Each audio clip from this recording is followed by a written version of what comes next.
தேனி மாவட்டம் சின்னமனூர் ஊராட்சி ஒன்றிய பகுதிகளில் 2 கோடி ரூபாய் மதிப்பிலான வளர்ச்சித் திட்டப் பணிகளை கம்பம் சட்டமன்ற உறுப்பினர் ராதாகிருஷ்ணன் அடிக்கல் நாட்டி தொடக்கி வைத்தார்.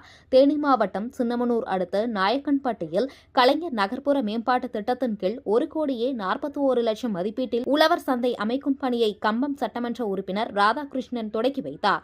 அதனைத் தொடர்ந்து சின்னவுலாபுரம் மற்றும் எரசக்க நாயக்கனூர் ஊராட்சி பகுதிகளில் 90 லட்சம் ரூபாய் மதிப்பீட்டில் கட்டப்பட்டு வரும் அரசு ஆரம்ப சுகாதார நிலையங்களுக்கான கட்டுமான பணிகளுக்கு பூமி பூஜை நடத்தினர். இந்நிகழ்வின் போது கட்சி நிர்வாகிகள் மற்றும் பிரமுகர்கள் பலர் கலந்து கொண்டனர்.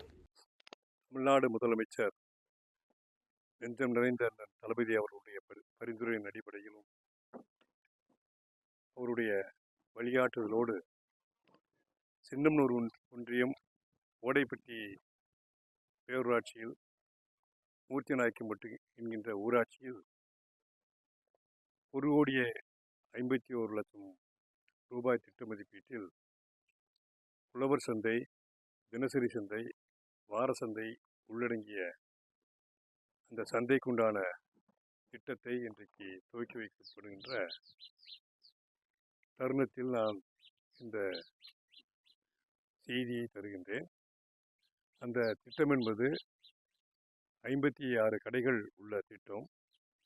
அது பொதுமக்களுக்கு பயன்படக்கூடிய, விவசாயிகளுக்கு பயன்படக்கூடிய, வணிகர்களுக்கு பயன்படக்கூடிய ஒரு நல்ல முக்கியமான திட்டம் என்பதனை மக்கள் உணர்ந்து மாண்புமிகு முதலமைச்சர் அண்ணன் தளபதி அவர்களை பாராட்டுகின்றார்கள்.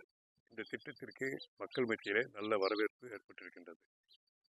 அதே போல சின்னமனூர் ஒன்றியம் சின்னவுலாபுரத்தில் மக்களுடைய ஆரோக்கியத்தை கருதி, நல்வாழ்வினை கருதி 47 லட்சம் ரூபாய் செலவில் துணை சுகாதார நிலையம் ஒன்று மாண்புமிகு நல்வாழ்வுத்துறை அமைச்சர் மாசு அவர்களால் அடிக்கல் நாட்டப்பட்டு இன்றைக்கு அந்த பணிகள் துவங்கப்படுகின்ற நிலையில் இப்பகுதிக்கு வந்து ஆய்வு செய்து அது 3 மாதத்திற்குள் இந்த திட்டத்தை முடித்து தருமாறு அந்த ஒப்பந்ததாரரிடம் பேசியிருக்கின்றேன்.